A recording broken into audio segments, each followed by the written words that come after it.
They said I owed HOA dues, so they destroyed my dam. A dam my father built to hold back the mountain floods. I warned them, showed them permits, flood maps, everything. But they mocked me, fined me, threatened me. And then they sent in the machines. Minutes after they tore it down, the storm hit, and the water surged straight into their neighborhood. I watched from the ridge as homes were swallowed, roads disappeared, and their fancy clubhouse collapsed. But when the sirens came and the families cried for help, I still showed up. I rescued their kids. I stood with the rescue crews, and when the truth came out on live TV, who warned them, who saved them? Suddenly, the HOA went silent. This is the true story of a flood they created and the legacy they couldn't destroy. I grew up on this land, long before any HOA, before asphalt roads carved the hill like scars, before lot numbers replaced what we used to call meadows and hollows. It was just forest, creek, and sky. And my father, James Cartwright, built the dam that held it all together. It wasn't some crude pile of rocks. He was a civil engineer turned rancher, one of those quiet men who knew how to move earth and water like some kind of whispering magic. He built the dam with his own hands in 1987, reinforced it over time, and even got it permitted by the county back when people respected handshakes and signatures. That dam didn't just hold back runoff, it protected 3 properties downstream, regulated the seasonal floods, and created a small lake we fished from every summer. He passed away 6 years ago, and the land came to me. I was still living in Missoula, then teaching high school science, never imagining I'd return here full-time. But after the divorce, after the city wore me thin, the land called me home like an old song.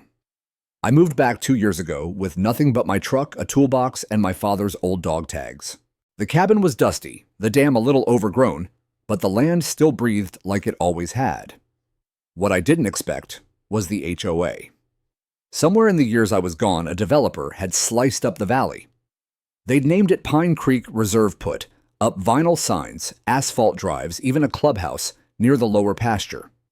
Most of it was a mile downhill from my place, but apparently I was still within the district boundary of the newly formed Homeowners Association. They had bylaws, monthly dues, rules about fencing satellite dishes, even mailbox heights. The first letter came folded neatly with a glossy pamphlet about community expectations. It welcomed me and informed me I owed 1/400 in back dues and needed to submit my property for inspection. I nearly laughed. I walked down to the clubhouse that weekend, paperwork in hand, my deed, the county survey, the old permits for the dam, and the spillway, even the legal boundary maps. I figured it was all just a clerical misunderstanding. Maybe they thought I was part of their new development. I was ready to be civil. But that's when I met her. Karen Delaney, president of the HOA. Mid-50s, manicured to the teeth, red lipstick, clipboard always in hand. She smiled like a realtor and talked like a judge. She didn't let me finish a sentence before interrupting. "You're within Pine Creek's jurisdiction," she said flatly. "That's been voted on and recorded. No, I'm above your development line. Your jurisdiction stops where the county easement ends." She raised an eyebrow. "That dam on your property, did you get that approved?" "It was built in 1987, fully permitted. I have the..." She waved her hand. "Even so, it poses a liability to the neighborhood below. We'll need to assess it for safety and aesthetics." I remember blinking at the word aesthetics. I handed her the papers, calm as I could manage. "This isn't up for discussion. The dam is on my land. Always has been. I'm not subject to your HOA, and I don't owe you a dime." Her smile vanished. "Sir, refusing to comply will result in fines and possible legal action." I left without another word. Over the next month, the letters kept coming. Fines, threats, inspections I never agreed to. I even saw a man in a yellow vest walking my fence line with a clipboard one morning, jotting things down like he was on safari. I asked him what he was doing. He claimed he was from the HOA Environmental Safety Committee. I told him to leave. He didn't, so I called the sheriff. The deputy who showed up was a polite young guy named Clay, barely 30. He scratched his head as he looked at the paperwork. "You're right. Your deed predates the HOA by decades," he said. "Technically, they have no jurisdiction unless you sign something joining them." "I didn't," I said. He nodded. Still, they're gonna keep pushing. Seen this kind of thing before. They think if they make enough noise, folks'll give in just to make it stop. I stood on the dam that night staring down at the lake. The moonlight rippled across the surface like brushed steel. The water line was high for spring, but not dangerous. The structure was still strong, my father built it to last, but something told me this wasn't over. A week later, a certified letter arrived with bold red stamps, Notice of Violation. Failure to comply. Final warning. They'd added up the fines to nearly $6,000 and claimed they had the authority to address the structural hazard directly if owner fails to act. I brought the letter to the county office. The clerk behind the desk, older woman named Josh, shook her head and scowled. They can't do a thing without a court order, she said, and there's no hazard on file for your dam. I exhaled in relief, but that feeling didn't last long. The next morning, I saw orange flags along the slope just above the dam. Spray-painted markers and tire tracks that didn't belong to me. Someone had been there overnight surveying. And then it hit me. They were planning something big, and they weren't going to wait for permission. The flags didn't lie. The surveyor's paint, still wet in places, curved in a red line along the natural slope above the dam like a target around a bullseye. I followed the markers down the path until they veered past the spillway and onto a narrow shelf that cut across my land. That shelf fed runoff down into Pine Creek, the actual creek, not the development that had stolen its name.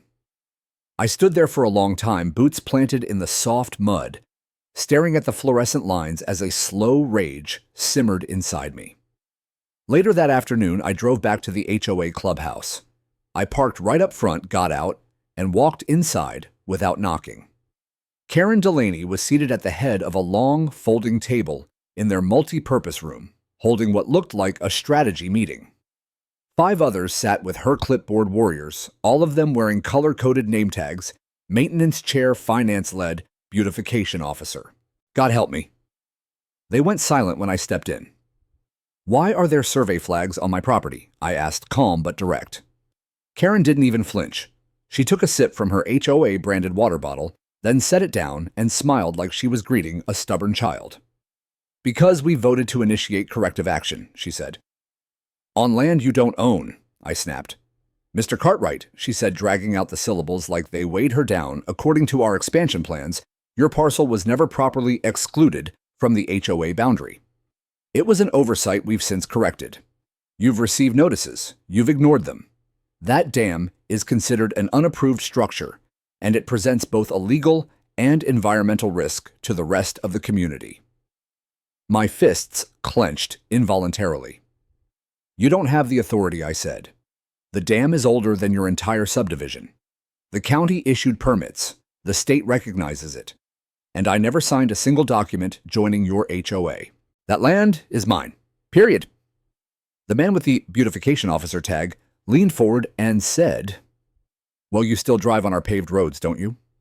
Another one chuckled. Karen tilted her head. Mr. Cartwright, you should know we've reached out to our legal team. If you don't comply voluntarily, we're prepared to escalate. You mean trespass and destroy private infrastructure, I said. Because that's what this is, and I'm done talking. I left without another word. But they weren't done. 3 days later, a notice was taped to my gatepost, sealed in plastic.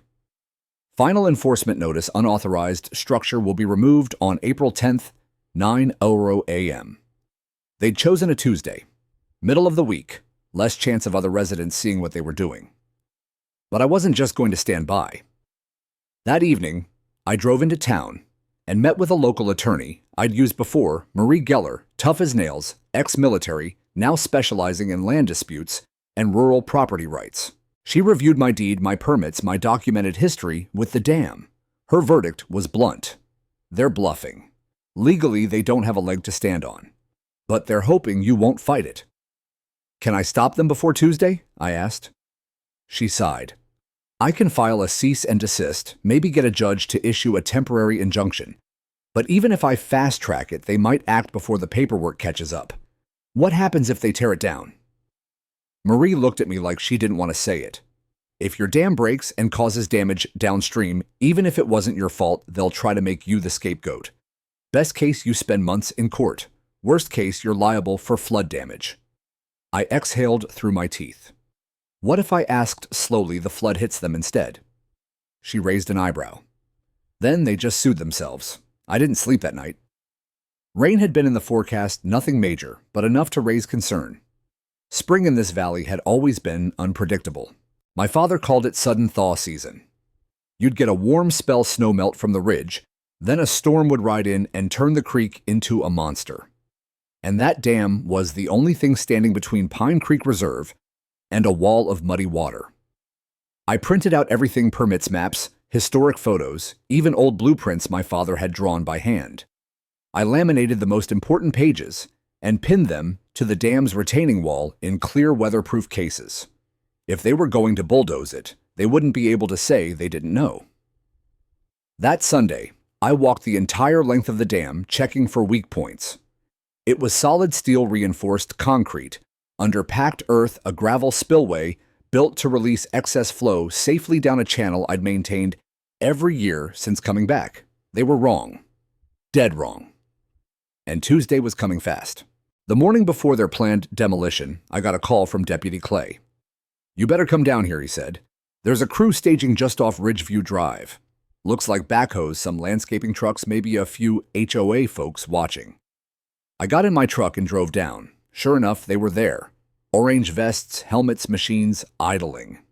Karen was standing off to the side, under a blue HOA-branded canopy, like she was waiting for a ribbon cutting. When she saw me, she smiled and waved. I parked and approached the deputy, who looked uncomfortable. "Is there a court order?" I asked. "No, sir," he said. "Far as I can tell, this is just a community action they're claiming under their own bylaws." "Then it's trespassing," I said, "and vandalism. I'm just here to keep things from getting ugly," he muttered. Karen approached then, clipboard in hand. "We're giving you one last chance, Mr. Cartwright," she said. "You can cooperate or we proceed." "Proceed," I said. She blinked. "Excuse me, proceed. I want this on record." And I turned to Deputy Clay. "I am officially stating that any entry onto my property, any damage to my dam, is unauthorized and will be treated as criminal trespass and destruction of private property. I've filed with my attorney. You're my witness." He nodded slowly. Karen didn't speak again. She turned on her heel and stormed back to her little canopy. And I went home, stood on the porch, and watched storm clouds begin to gather over the ridgeline. The rain began that night. Not a drizzle, not one of those soft Montana mists that roll in and kiss the trees. This was hard. Sideways rain. Wind howled through the ridge, bending the pine tops, shaking loose, brittle branches, like bones snapping in the dark. I sat inside by the stove, boots still on, staring at my phone, waiting. At 9:02 p.m., the first text came through. "Due to continued noncompliance, you have been assessed a $2,000 penalty for obstruction of HOA environmental regulation. Further non-cooperation will result in community enforcement action." It came from an HOA group number. No signature, no warning, just bold bureaucratic threats like a snake hissing through a crack in the door. I didn't respond. By midnight, the rain had intensified. I threw on my slicker, grabbed a flashlight, and walked the trail down to the dam. The spillway roared, water gushing like a live thing through the gravel chute tumbling toward the creek below. The dam itself stood strong, no erosion. No breach, just the low thunder of water pressure doing what it was designed to do. My father had built this for a reason. And if they tore it down tomorrow, every inch of that valley below would drown. When I returned to the cabin, soaked through, there were 2 more messages waiting. "Cartwright, if you won't cooperate, we will proceed. You've been warned. Consider this your final notice." They'd given up the pretense of courtesy. There was no HOA letterhead now, no legalese, just raw threats. And I recognized the wording. It wasn't from a lawyer. It was Karen. The next morning, rain still falling in sheets, I drove into town. I met Marie at her office again, and together we hand-delivered an emergency motion to the county courthouse requesting a temporary restraining order. The judge wasn't in, but his assistant took the papers and promised it'd be reviewed within 24 hours. "Too late," I said. They're planning to bring in machinery at 9 a.m. Marie tapped her pen on the desk. If they act before that order goes through, we'll sue them for every penny. That won't put the dam back, I said quietly. She didn't answer. She knew I was right. By the time I returned home, the creek had risen. Water surged just below the top of its banks. Meltwater from the upper ridge was cascading down like silver veins in the mountainside. The earth smelled sharp and alive, like a warning. At 5:45 p.m., another fine came through. $3,000, unauthorized structure plus refusal to grant access to HOA inspection committee. I laughed out loud. They were desperate now, throwing fines like darts hoping one would stick. It was clear they had no idea what they were doing. The rules they were citing didn't apply to me. I wasn't in their HOA. But they were betting I'd crack under the pressure or worse, that I'd get angry and retaliate, giving them legal ammo. I didn't take the bait. Instead, I printed every single message, timestamped them, highlighted the threats. I added them to the binder I'd given Marie. Evidence. At 7:12 p.m., just as the sky darkened into a wall of deep, boiling clouds, I got a knock at the door. It was Clay the deputy. "You better come with me," he said. "They're moving up their timeline." I grabbed my coat. Down by the dam, headlights glared through the trees. 2 backhoes were already positioned along the embankment. Karen stood beside a white SUV, umbrella in hand, barking orders at 2 men in yellow vests. They wore HOA badges, makeshift ones, not official county insignia. Volunteers. Hired help, maybe. Certainly not engineers. I marched straight up to her. "This is private land," I shouted over the wind. "You have no legal right to be here." Karen didn't flinch. "We warned you. You left us no choice." She turned and gave a nod. One of the backhoes revved its engine and extended its arm toward the edge of the dam. "No," I said, stepping forward. "You touch that structure and you'll be held personally liable. Not the HOA, you." Karen lowered her umbrella slightly, meeting my eyes with that thin, smug smile. "You've left us vulnerable, Mr. Cartwright. You chose isolation over cooperation. Actions have consequences." Her voice was icy calm. Clay stepped between us. "Karen, you don't have a permit. You don't have an injunction. This is a private dam on private land. If you go through with this, I will write you up for criminal trespassing." Karen didn't respond. But the backhoe operator hesitated.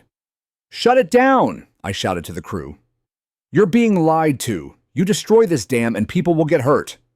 One of the crewmen, a younger guy, with nervous eyes, looked at Karen, then at Clay, then back at the dam. The operator slowly eased off the throttle.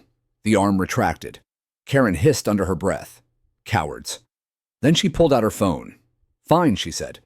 "Then we'll contract it tomorrow, when the weather clears." But we both knew it wouldn't. The sky above us churned black and green. Lightning cracked through the ridgeline like jagged scars across the night.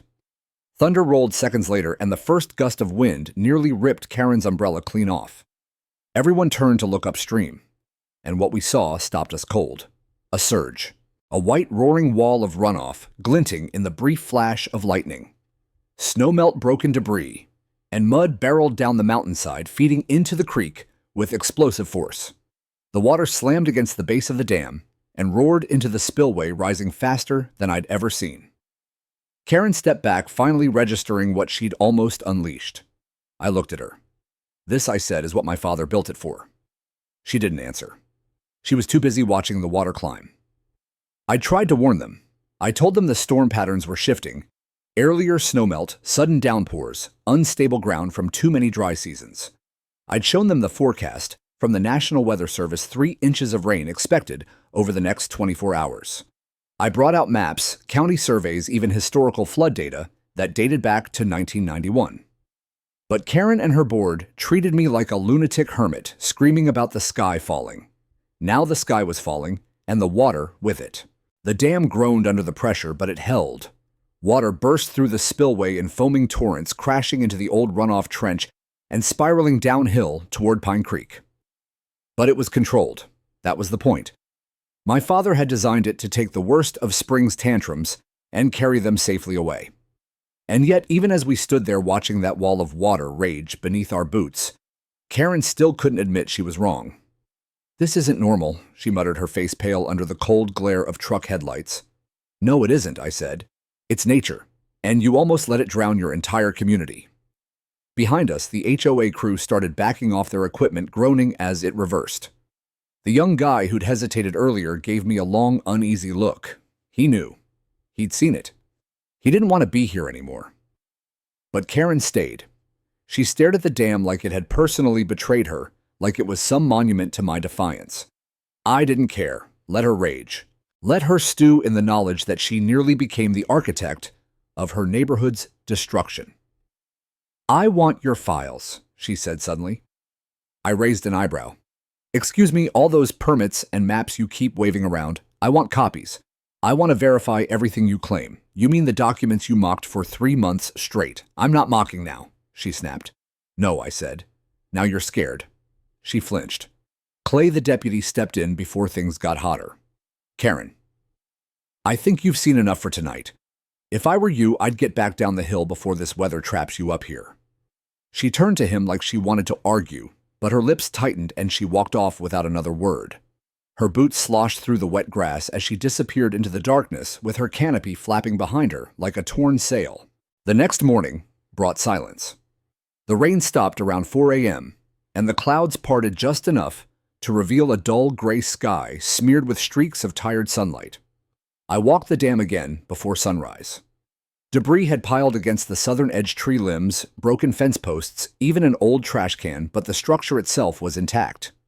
That morning, I received 0 fines, no threats, no new final notices. Instead, an email popped up at 9:15 a.m. from Pine Creek Reserve Administration. It was a request for cooperative review and invited me to attend an emergency meeting that evening to discuss the dam and its implications for community safety. I nearly laughed. They didn't want cooperation. They wanted cover. Karen must have realized what the optics would look like if it came out that they tried to demolish a legal dam hours before a major storm. And the news was already spreading. A freelance journalist who lived just outside the HOA had taken drone footage during the storm. Somehow he'd captured the surge flooding the creek line and the water crashing into the newly paved HOA roads, sweeping gravel and mulch into the clubhouse parking lot. He posted it online with the title, "Local HOA, Nearly Triggers Flood Disaster, Private Dam Saves Subdivision." By noon, it had over 60,000 views.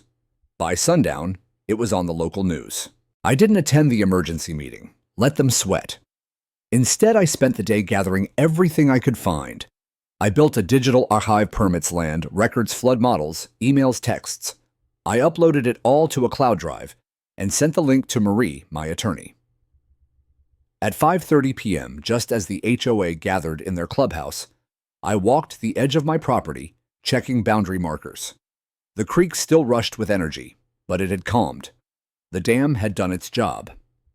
I found a single stake on the far edge, one they'd driven into my pasture, with bright orange tape wrapped around the top. I yanked it out and tossed it into the creek. Enough was enough. At 6:47 p.m., I got a call from Clay. "Hey, just letting you know," he said, "Karen's trying to pass a motion to classify your dam as a community hazard and demand a county inspection." I exhaled. Let her try. She won't get far. "She's losing votes," Clay said. "That video messed them up. A lot of folks are asking why they were never told about the risk of flooding." I smiled. "Because there wasn't a risk. Until they made it one." "Just figured you should know," he said. "Something tells me this is far from over." He was right. That night, the rain returned. Not a storm, just a steady soaking drizzle that painted the roads and rooftops in sheets of silver. I sat on my porch watching the treetops sway, listening to the gurgle of runoff in the ditches, the steady pulse of water flowing safely past the land. And I thought about my father. He built this place not for profit or vanity, but for protection, for stewardship, for responsibility. Words the HOA had forgotten. But I hadn't. Not now. Not ever. And tomorrow, if they dared touch that dam again, I'd make sure the whole country knew exactly what happened the last time they tried. I should have known silence from the HOA didn't mean surrender. It meant scheming. After the near disaster, I kept to myself for a few days. Repaired fence lines, cleared debris from the spillway, and double-checked the structural seams of the dam. My father's work was still solid. Despite the pressure of that storm, it hadn't buckled, hadn't even cracked. That dam held because it was built with care, because it was part of the land, not imposed upon it. But on the fourth morning after the storm, I saw it. Tire tracks, deep ones, fresh in the mud curling down the slope near the west side of the dam. They weren't mine. I followed them to a spot I rarely visited, the edge of the old logging trail that ran parallel to the creek. And there, in the soft dirt, were boot prints. Several, heavy. Someone had been out here at night. I didn't panic. I documented everything: photos, GPS tags, timestamps. Sent it to Marie. She didn't reply for hours. When she did, it was short. Be careful. They're preparing something. Call me ASAP. It happened on a Thursday. A cold front had swept in the night before bringing with it low-hanging clouds and the scent of coming rain. The kind of weather my bones could feel. I woke up early, threw on my jacket, and went to the dam to check the flow. The spillway gurgled gently, and the lake behind the wall reflected the gray sky like a mirror. Everything looked normal. Until I heard the engines. They came from the lower trail, not the usual road. These trucks, 2 of them, had driven up through the back route, the one used by old loggers and hunters, barely passable when dry, nearly impossible when wet. But they'd made it. I saw orange vests, 4 men, a small backhoe trailer, a truck marked HOA Environmental Compliance Unit. That was a joke. There was no such department. They made it up. Karen wasn't there. But I recognized Brad Whitmore, treasurer of the HOA local insurance guy, balding with a constant squint, like he couldn't decide whether he was annoyed or suspicious. He walked straight up to me, clipboard in hand, acting like he had every right. "You were notified," he said. "This structure is being removed today." "You have no court order," I replied. "No county permit. You're trespassing." He smiled. "We're protecting the community from a hazard." The irony made my jaw tighten. I turned to the workers, all contractors. One of them looked uncomfortable. "You realize this is private land, right?" I asked them. "You're about to destroy a legal dam, and I've already filed a restraining order." The uncomfortable, one-a-wiry guy, with a beard and calloused hands, spoke first. "We were told this was HOA controlled." "It's not," I said. "And if you touch that structure, you'll be liable. Personally." Brad barked at him. "Ignore him. He's been warned. Proceed."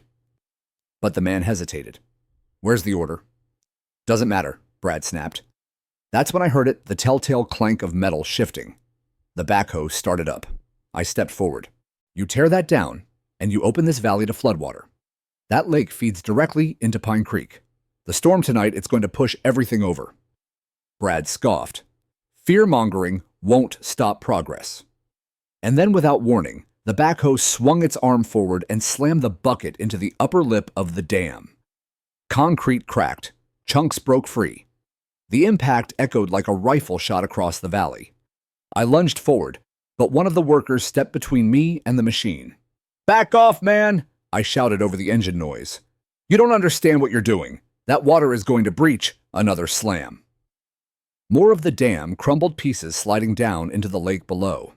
The surface once still began to churn. Brad clapped like he was watching a demolition derby. "That's more like it, you idiots," I muttered. "You have no idea what you've just done."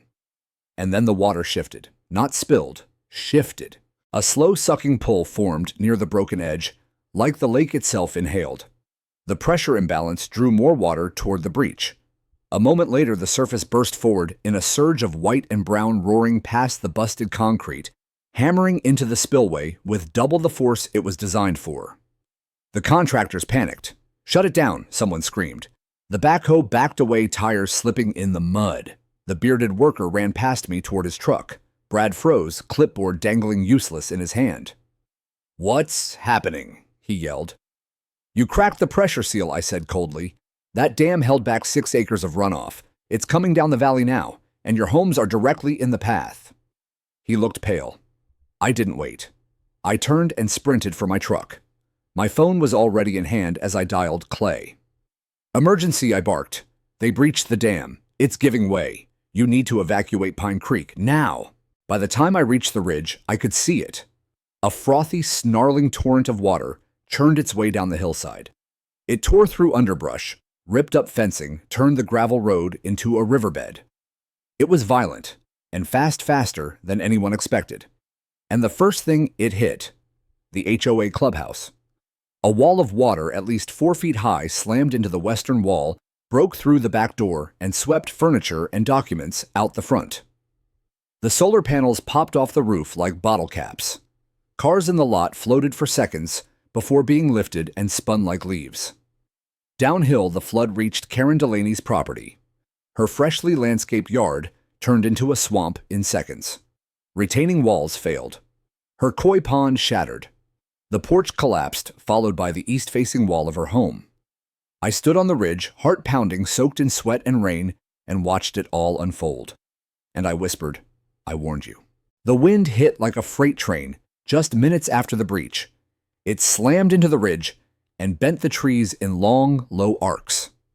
I stood on the hilltop just long enough to see the damage begin. Branches torn free, signs flapping violently, shingles ripped from rooftops like paper. Then the rain came. Thick sideways sheets of water pelted my windshield as I raced downhill. My truck's tires skidded on wet gravel, fighting for grip as I took the old access road around Pine Creek's edge, the only route that wouldn't be submerged within 10 minutes. The flood had already carved its path. I could see the telltale trail, winding murky brown current slicing through the land like a scar. My phone buzzed in the passenger seat, vibrating against a copy of my deed. Clay voicemail. Evac orders issued. Highway patrol setting up roadblocks. But some houses already flooding, Karen's among them. We're stretched thin. If you can help, help. I gritted my teeth and hit the gas. The moment I turned onto Ridgeview Drive, I saw the aftermath starting to bloom. Front yards were lakes. Lawns disappeared beneath a swirling stew of leaves, mulch, and garden gnomes spinning like bobbers in the flow. 2 cars were stranded in the middle of the road, water up to their headlights. But what hit hardest were the faces. People were standing on their porches, soaked to the bone, holding children and pets wrapped in blankets, watching their cul-de-sac vanish beneath a wave of water no one thought possible. And in every one of their eyes, I saw it. Panic, shock, and worst of all, confusion. Because no one had warned them. Karen hadn't told the community the dam was being removed. She hadn't sent out alerts, hadn't posted safety advisories. She'd pushed her agenda in secret behind boardroom doors and fake environmental committees. And now her neighbors were paying the price. I pulled up beside the Andersons' house first. Water was climbing their steps. Tom Anderson stood outside holding his daughter.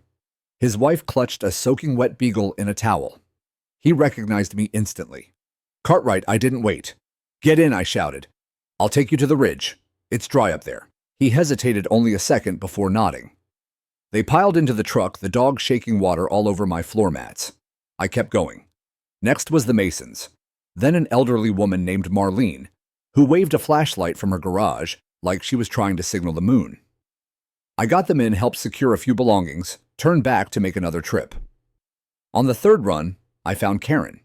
She was waist-deep in her front yard, soaked hair plastered to her face, holding a phone in one hand and shouting into the void. Her voice was hoarse, shrill, but no one was answering. The water had smashed through her front door. Curtains floated in the foyer like jellyfish. Patio chairs had wedged themselves against her SUV, which was half submerged and slowly listing. She saw me. And for a second, I thought she'd scream, accuse me, blame me, but instead, she did something that surprised me. She begged. Help me, she croaked. I threw the truck in park. Getting to her wasn't easy. The current was strong. I had to loop around the opposite side of her house, climb the retaining wall, and drop down near the back deck, which was already sagging. Karen had managed to grab a duffel bag, contents unknown, and a dripping HOA binder she refused to let go of. When I reached her, she collapsed against me like a rag doll. Come on, I said. We don't have much time. She didn't speak, just nodded. I got her into the cab next to the Andersons, who didn't say a word. No one did. Not even the dog. We were all too soaked, too stunned. I made 3 more trips. By then, emergency crews had arrived. Sheriffs in ponchos, volunteer firemen in knee-deep water. even a guy in a kayak ferrying groceries and medicine across what used to be Magnolia Lane. People huddled on the ridge as the last sunlight died behind the mountains. Someone brought out blankets. Someone else passed around coffee from a thermos. I looked across the muddy valley below and saw the lights of Pine Creek flicker and fade. Then came the sirens, ambulances, fire trucks, news vans, and one black SUV with government plates. Marie stepped out high boots, soaked binder in hand. She walked straight up to me and said, "It's on the news. Your footage, the drone video, the warnings, they're all over it. County board's calling an emergency session. FEMA's already circling." I nodded. "And the dam?" she asked. "Gone," I said. "They cracked it. It gave way." Her jaw tightened. "They're going to regret that." Later that night, when most of the evacuees had found shelter or rides to hotels, I sat on the tailgate of my truck, staring down the slope. Clay approached, boots squishing in the wet grass. "Just got word from state emergency," he said. "They're labeling it an HOA-initiated infrastructure breach. Liability's going to fall squarely on the board." "Good," I muttered. He looked at me a moment, then said, "Funny thing, whole community's talking about you now." I raised an eyebrow. Turns out, he said, they're wondering why the guy they ignored was the one who saved their asses. I didn't respond. Because I wasn't here for applause. I was here because this land, this dam, was my father's legacy, and I wasn't going to let HOA fools wash it away. It's a strange thing watching a flood roll downhill, not from the news, not from a screen, but with your own eyes. From the ridge above Pine Creek Reserve, I stood beside half a dozen shivering families, all of us wrapped in borrowed blankets, faces pale from adrenaline and disbelief. And down below, their neighborhood drowned. The water didn't crash like a tidal wave. It crept and surged, carving new paths, swallowing roads, rising inch by inch until fences disappeared, then driveways, then front steps. The manicured lawns that Karen had once called the pride of Pine Creek became muddy lakes. Their stone walkways cracked under pressure. Their pristine hedges wilted, ripped from the roots, and dragged into the current. The first to go was the clubhouse. It had been the center of their world board meetings, wine tastings, lawn committee, potlucks. Now it stood with its roof, half-torn windows, shattered doors hanging like loose teeth. A whirlpool had formed where the parking lot used to be, circling the gazebo they'd built last fall, Karen's pet project, complete with solar lighting and engraved benches. It floated off its foundation like a toy. Karen sat 3 feet from me on the ridge. She hadn't spoken in over an hour. Her makeup had long washed away, and her HOA binder, once so pristine, now sagged in her lap. The edges warped, the tabs unreadable. She just watched. And when her own house vanished beneath the muddy swirl, when the porch finally gave way and her newly remodeled kitchen caved inward, she didn't scream. She just closed her eyes. The water crept higher. Dozens of homes followed. The Chen family's back patio cracked and slid like a sheet of ice. The Masons' flower beds were uprooted and flung across the cul-de-sac. Even the decorative stone wall at the neighborhood entrance, a ridiculous structure engraved with Pine Creek Reserve, as 2018 snapped in half and was swept into the flow. And all of it because of a dam they never tried to understand, because they were more concerned with appearances, bylaws, and enforcement action than with stewardship or sense. They thought they were in control. Nature reminded them otherwise. Later that night, the Red Cross arrived with supply trucks, blankets, cots, water. People gathered inside a nearby school gymnasium turned emergency shelter. I helped where I could, handed out granola bars, charged people's phones using my truck's inverter, held a baby while her mother cried into a folded towel. No one mentioned the HOA, not even Karen. Not even Brad Whitmore, who limped into the shelter with soaked dress shoes and a busted ankle after slipping on his own flooded patio. He saw me, flinched, and kept walking. Good. They'd lost everything, and it wasn't even the worst of it yet. The next morning, officials arrived. First the county, then state engineers, then a FEMA rep in a black windbreaker with a clipboard thicker than Karen's entire policy binder. They took statements. They flew drones. They sent a team to photograph the remnants of the dam. Marie stood beside me the whole time, translating law into calm, cold fact. The footage confirms it, she told them. The HOA ordered demolition without a permit. Mr. Cartwright warned them, documented it, and filed legal objections before the breach. The FEMA officer nodded grimly. We'll be investigating this as a negligent action with environmental consequences. Translation: the HOA was screwed.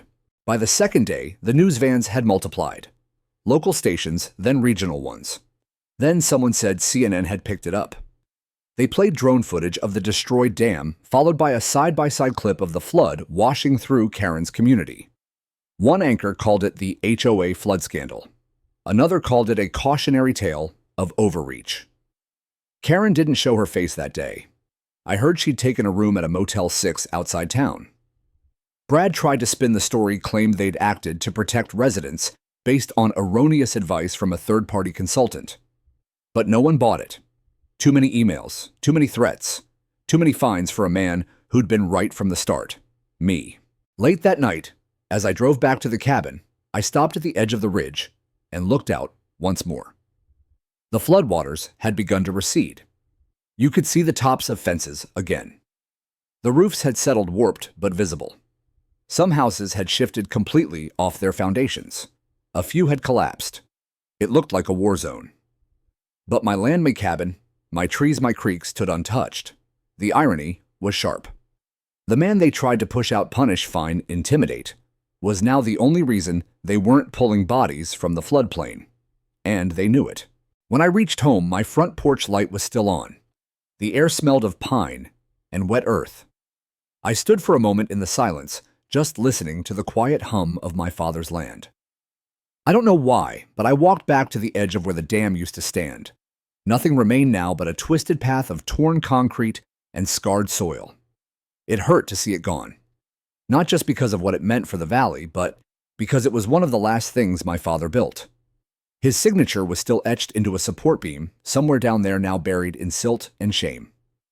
I crouched beside the wreckage, pressed my palm to the cold earth, and whispered, "I'm going to rebuild. I swear it." And this time, not even the HOA would be able to stop me. By the time the floodwater pulled back, shame filled what the current left behind. The HOA board tried to stay quiet at first, hoping the public outrage would wash away with the debris. But silence doesn't rebuild homes. Silence doesn't comfort families sleeping in borrowed gym cots.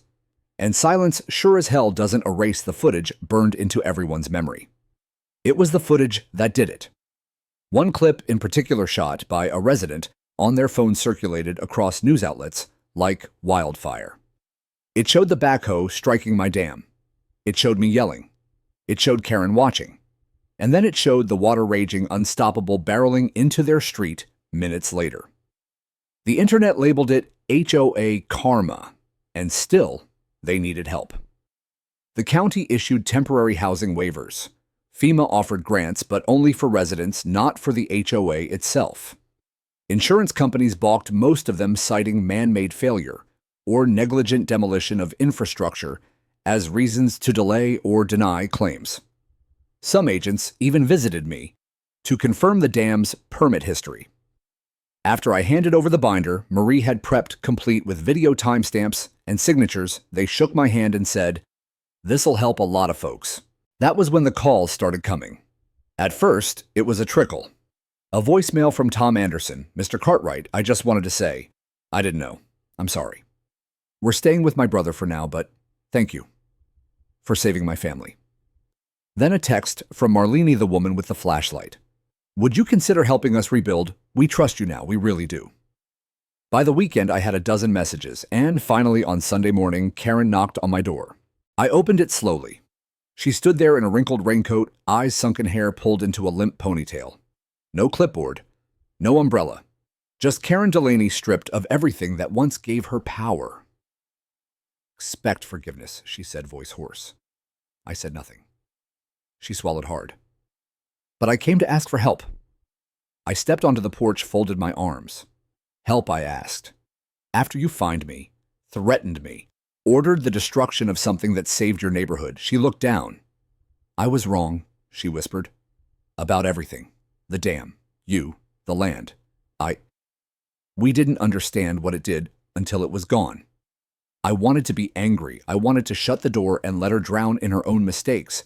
But instead I said, You came alone, she nodded. The rest of the board resigned. That surprised me. Brad, too.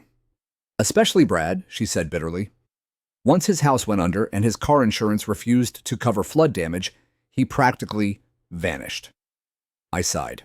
Then I motioned for her to sit. We sat on the porch for a long while, rain misting off the pine trees' crows, calling from somewhere in the woods. She didn't say much, just stared out across the land like she was seeing it for the first time. Finally, she asked, what now I thought about it. I rebuild, I said. The dam, the spillway, stronger this time. Maybe even upstream improvements. A full watershed retention design. She looked at me blankly. I'm going to protect this valley, whether the HOA exists or not. Karen was quiet for a moment. Then she asked the one question I never expected. Can we help? The following week was strange. Word spread that I was planning to rebuild, and families ones I'd never spoken to started stopping by. Some brought tools, others brought bottled water, work gloves, sandwiches. The Andersons arrived with their teen son and asked if he could help move rocks. Marlene came with a box of handwritten thank you notes from neighbors. The same people who once glared at me over picket fences now treated me like something between a contractor and a folk hero. I didn't know what to make of it, but I let them help. Because the truth is, the flood didn't just destroy homes. It stripped the HOA of its illusion of control. Without the rules, the fines, the finger-pointing, they were just people again.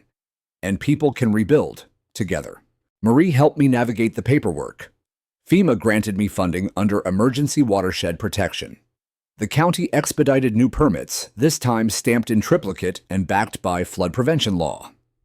And the Army Corps of Engineers sent a junior hydrologist to advise on spillway reinforcement. The young engineer, maybe late 20s, stood on my land with muddy boots and said, "Your dad knew what he was doing." He sure did, I said. In the end, it wasn't me who asked for the HOA to be dissolved, it was the residents. At a special meeting held in a borrowed church hall, they voted to terminate the entire organization. No more forced dues. No more fake environmental committees. They agreed to form a volunteer neighborhood group, non-binding, no authority. Just neighbors checking on neighbors. Karen didn't speak during the meeting.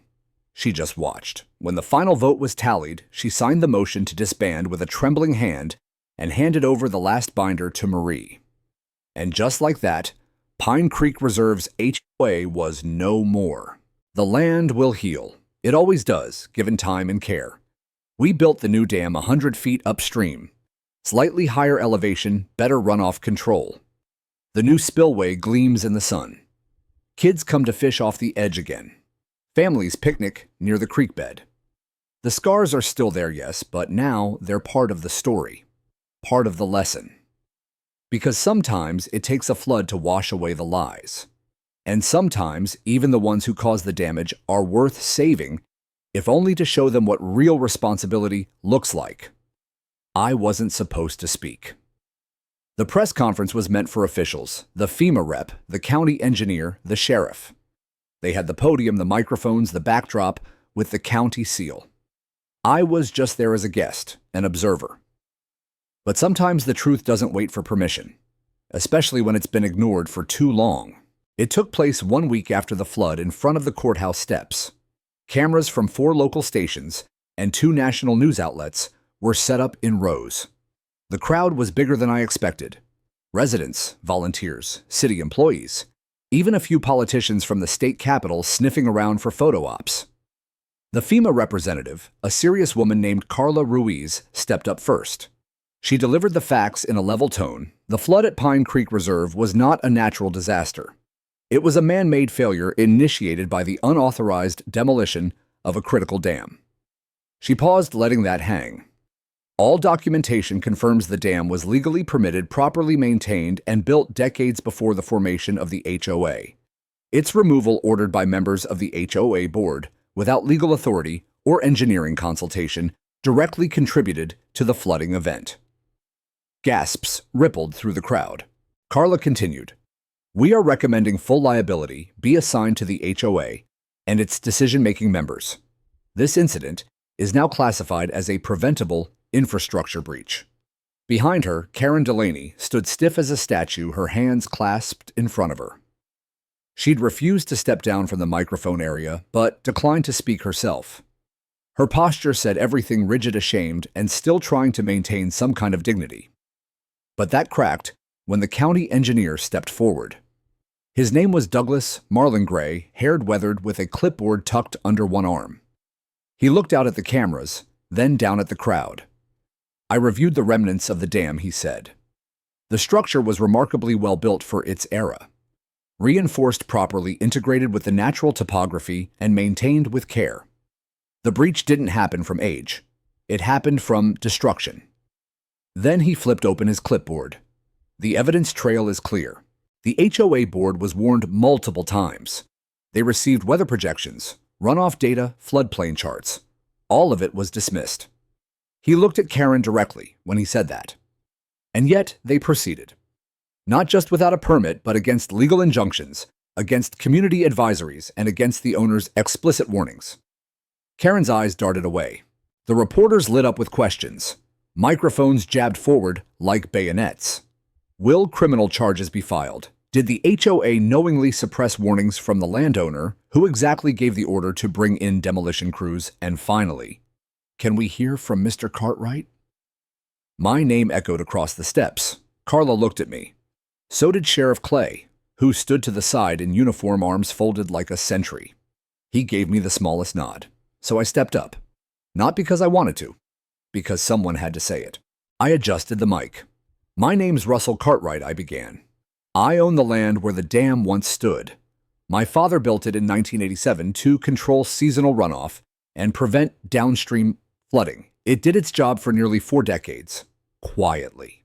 Effectively." I paused. I never joined the HOA, never signed their rules, but that didn't stop them from claiming authority over something they didn't understand. For months, I received threats, fines, warnings. I submitted documents, maps, historical records.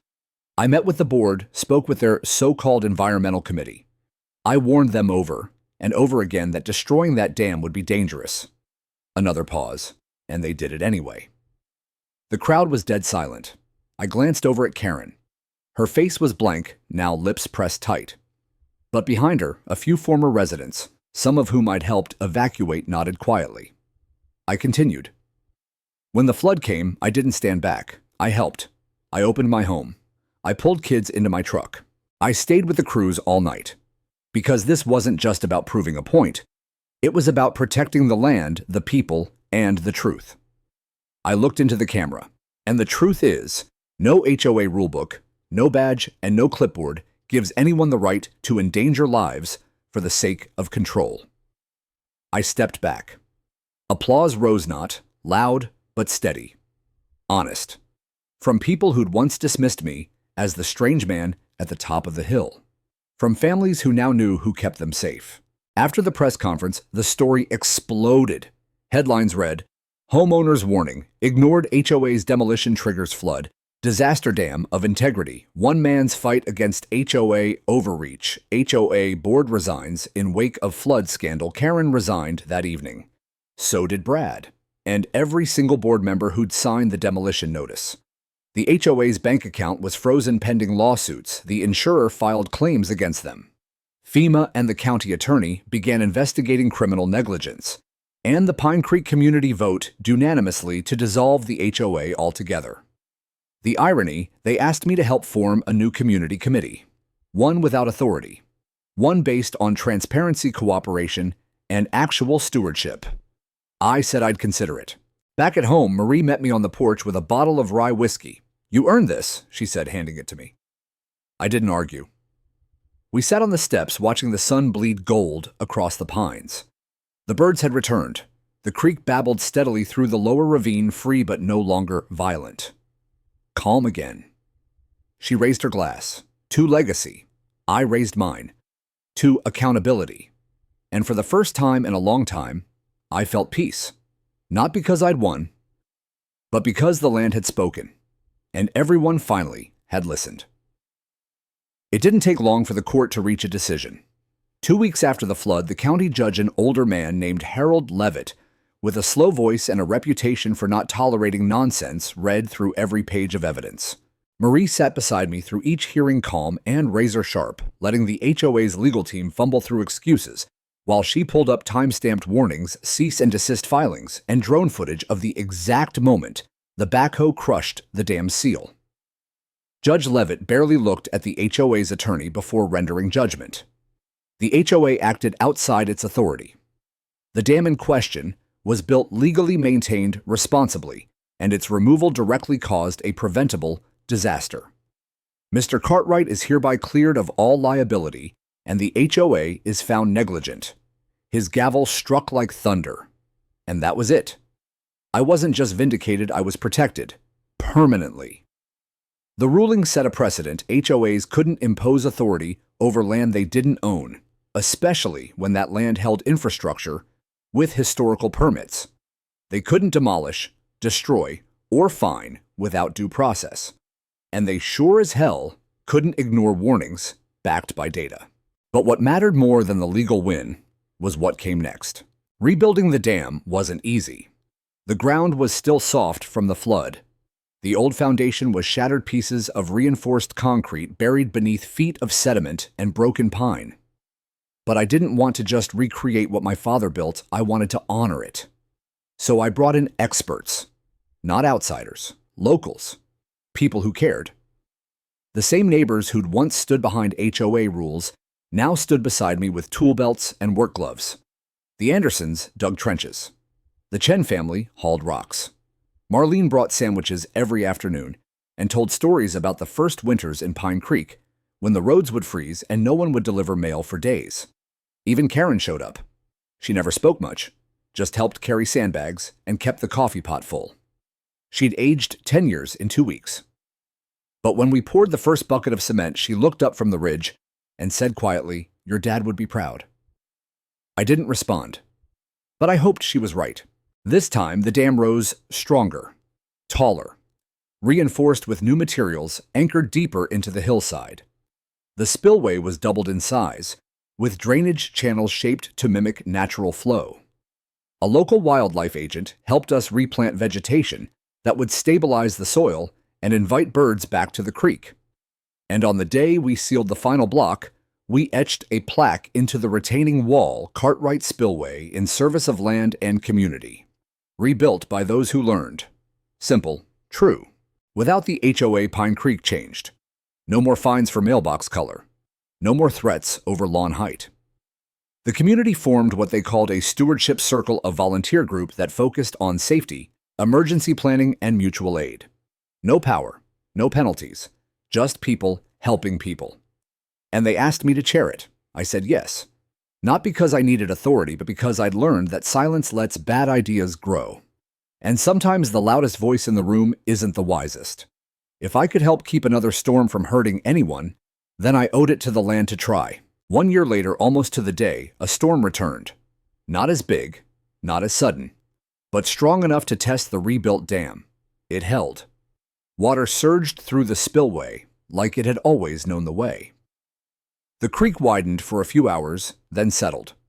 No floods, no damage, just the steady hum of nature working with the land instead of against it. After the storm passed, I walked the length of the dam in the early morning light. Mist hung low. The air was crisp with pine and fresh soil. I stood on the ridge and looked out across Pine Creek Reserve, where chimneys smoked and kids rode bikes through puddles. The scars were healing. So was I. Later that week, I got a letter in the mail, handwritten, from Karen. "Russell, I won't ask for forgiveness, but I do want to thank you. Not just for what you built, but for not walking away when the rest of us would have deserved it. You taught me that real leadership doesn't come from titles or policies. It comes from standing still when the storm hits and holding firm even when no one believes you. I've moved, but I'll never forget what this place and you taught me." Karen Delaney. I folded the letter and placed it in the same binder that held the old dam's blueprints. That spring, we planted wildflowers along the new spillway. Marlene brought sunflower seeds. The kids scattered marigolds and lupines. The creek glistened beside them, babbling like it was telling a story no one had heard in years. And maybe it was. Maybe it was telling the story of a man who tried to be left alone, of a community that forgot what mattered, of a dam that broke and a flood that cleansed more than just soil and stone. Because in the end, I didn't win anything. I just held on long enough for the truth to rise. And when the water receded, what was left wasn't anger or pride, it was purpose, solid as stone, rooted in the land, and strong enough to hold back any storm.